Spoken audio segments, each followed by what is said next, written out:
آپ نے خود بتایا کہ آپ طلاق دے چکے تھے، اب وہ آپ کی منصوبہ نہیں تھی بشرا بیوی، تو اس کے بعد آپ کا کوئی رائٹ نہیں بنتا، کیونکہ بیوی اور شوہر کا رشتہ بڑا پاکیزہ رشتہ ہوتا ہے کہ آپ شریعام کورٹوں میں اس کو اس طرح چالیں۔ سر، رات کو سوتے ہوئے کہیں نہ کہیں آپ کو لگتا ہے کہ آپ زیادتی کر رہے ہیں، کیونکہ ظاہر بات ہے ایسی خاتون تھی کہ جو باپردہ بھی تھی، اس کی آپ بھی جو ہے ماضی میں گواہی دیتے رہے ہیں، تو کہیں نہ کہیں آپ کو شرمندگی ہوتی ہے کہ اس طرح سے کر رہے ہیں؟ کہ یہ ہوا واقعہ اور مجھے اس بات کی شرمندگی ہوتی ہے کہ اپنے گھر کی میں بات کیوں کر رہا ہوں۔ میرے اس قوم نے اور اس سوشل میڈیا کے مخصوص طور پر میرے گھر کو کبھی چھوڑے، معاف کیے؟ کیا بات تھی؟ میری بیٹیاں، میرے بیٹے، مجھے 4 سال ہمیں ہمارے خلاف بولے، کبھی ہم بولے؟ آپ بتائیں مجھے ایک دفعہ کہ میں ہمارا کوئی جواب سنا آپ نے کسی سوشل میڈیا پہ؟ بتا دیں۔ وہ اس لیے نہیں بولے کہ ہم نے اللہ تعالیٰ پہ چھوڑا ہوا تھا۔ اب یہ جو ملزم ہے نا، یہ کہتے ہیں نا کہ سافٹ ویئر اپڈیٹ ہوا ہے، میں آپ کے سامنے قسم اٹھا کے کہہ رہا ہوں کہ اللہ تعالیٰ کی ذات اس کا سافٹ ویئر اپڈیٹ کر رہی ہے۔ آپ کو سمجھ آئے گی آگے۔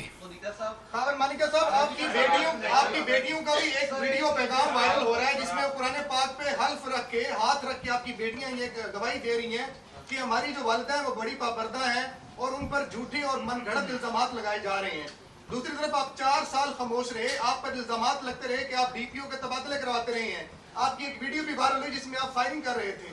تو اب کیا ہوا کہ 4 سال کے بعد آ کے آپ اس طرح کے الزامات لگاتے ہیں؟ تو آپ اپنی بیٹیوں کا نہیں سوچ رہے کہ جو قرآن پاک پہ ہاتھ رکھ کے آپ کی کہہ رہی ہیں کہ میرے باپ پہ کوئی شاید پریشر ہے، اور آج آپ کا باڈی لینگویج بھی پوری قوم دیکھ لی، جس طرح سے آپ گھبرائے ہوئے ہیں، آپ میرے خیال میں کام بھی رہے ہیں، تو آپ پہ ایسا کیا پریشر ہے کہ آپ اس طرح کی گفتگو کر رہے ہیں اپنی سابقہ اہلیہ کے بارے میں؟ اب میں جواب دوں۔ ایک تو میں آپ کو دیکھ کے کام پر ہوں۔ آپ کا گلا خشک ہو رہا ہے، نہیں، میں ایک تو آپ کو دیکھ کے کام پر ہوں۔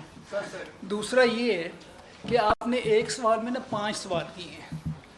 آپ نے یہ سوال کیا کہ بیٹیوں نے آپ کے خلاف بولا، بیٹیوں نے قرآن پہ رکھ کے آپ کے خلاف گواہی دی، آپ نے فائرنگ کی، آپ نے، اور تیسرا چوتھا کیا تھا؟ DC کا تبادلہ کروایا، 4 سال خاموش بھی رہے۔ اور 4 سال خاموش رہے۔ اب یہ 5 باتیں ہو گئیں۔ اب میں اگر 5 باتوں کا باری باری جواب دوں گا نا تو وہ کچھ معاملات ایسے ہیں جو سبجیکٹس ہیں وہ بتائیں گے، میں آپ کو بتاتا ہوں۔ آپ ذرا دوبارہ نمبر 1، ایک منٹ، میری بیٹیاں نا، مجھے پتہ ہے میری بیٹیاں دونوں میرڈ ہیں، اپنے اپنے گھر والی ہیں، ٹھیک ہے؟ ان کو کیسے دلوایا گیا، کیا کہا گیا، اس میں آپ ذرا دوبارہ ریکارڈنگ سنو۔ انہوں نے کہیں یہ بات کی ہے بیٹیوں نے؟ ان کے کانٹینٹس دیکھیں ذرا، نمبر 1۔ نمبر 2، آپ بات کر رہے ہیں عدت کی، یہ کن کا، سوری، بات کر رہے ہیں عدت کی۔ عدت اور طلاق میاں اور بیوی کے درمیان 2 انڈرسٹینڈنگ ہوتی ہے، یہ کانٹریکٹ ہوتا ہے میاں اور بیوی کا۔ جب میں نے طلاق دی میرے بچوں کو نہیں پتا، آپ کو بتایا نا کہ 14 دن بعد میں نے بتایا کہ میں نے ڈائیورس دے دی ہے۔ یہ باتیں بیٹیوں سے، بچوں سے کرنے والی نہیں تھیں اس وقت، اور نہ ہم نے کی ہیں۔